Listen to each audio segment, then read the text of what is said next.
সহ গ্রেফতার শীতলকুচির এক সিভিক ভলেন্টিয়ার। শোরগোল এলাকায়। যারা রক্ষক তারাই ভক্ষক, এমনটাই প্রশ্ন তুলছেন সাধারণ মানুষ। আবারও শিরোনামে সিভিক ভলেন্টিয়ার। গতকাল গোপন সূত্রের খবরের ভিত্তিতে বিএসএফ এবং এনসিবি যৌথভাবে শীতলকুচির ভাইয়র থানা গ্রাম পঞ্চায়েতের অন্তর্গত পূর্ব ভোগডাবড়ি এলাকার সিভিক ভলেন্টিয়ার সঞ্জয় সরকারের বাড়িতে অভিযান চালায়।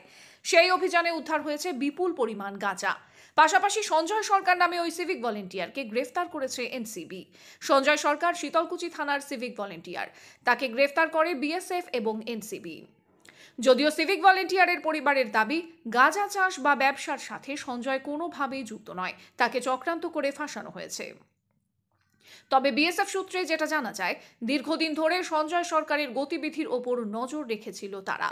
গতকাল রাতে তাকে গ্রেফতার করা হয়। আপাতত তদন্তের স্বার্থে এনসিবির হেফাজতে তাকে রাখা হয়েছে বলে সূত্র মারফত খবর। যদিও এই ঘটনা নিয়ে অনেকেই অনেক রকম মন্তব্য করছে, কারণ যারা আইনের রক্ষক তারাই যদি ভক্ষক হয়, তাহলে সাধারণ মানুষের কি হবে? যদিও এই বিষয়ে মাথাভাঙার অ্যাডিশনাল এসপি সন্দীপ গড়াই জানান, বিএসএফ এর তরফে তাদের এ বিষয়ে কিছু জানানো হয়নি। কোনো সিভিক ভলেন্টিয়ার গ্রেফতার হয়েছে কিনা তা খতিয়ে দেখা হবে বলে তিনি জানান। সিভিক পুলিশের বাড়ি থেকে গাঁজা উদ্ধার হয়েছে, কি বলবেন বিষয়টা নিয়ে? এটা পশ্চিমবাংলাতে অস্বাভাবিকের কিছু নয়। রক্ষক যারা তারাই ভক্ষকের ভূমিকা পালন করছে, তার প্রকৃষ্ট উদাহরণ আজকে সিভিক ভলান্টিয়ারের বাড়ি থেকে গাঁজা উদ্ধার হয়েছে। এটা অস্বাভাবিকের কিছু নয়। সাধারণ মানুষ ঠিক আছে, পশ্চিমবাংলাতে কোনো কর্মসংস্থান নেই, কিছু নেই, চাষি মানুষ আছে, তাদের কোনো অবলম্বন নেই। কিন্তু যিনি আইনের কাজ করে থাকেন, ল অ্যান্ড অর্ডার মেনটেন করেন, বিভিন্ন কাজে তাদেরকে নিযুক্ত থাকতে যায় শান্তি শৃঙ্খলা রক্ষার দায়িত্বে, তারা আজকে অসাধ কাজের সঙ্গে যুক্ত আছে। এর থেকে দুঃখের বিষয় আর কি হতে পারে? পশ্চিম বাংলাটা একদম শেষ হয়ে গেছে।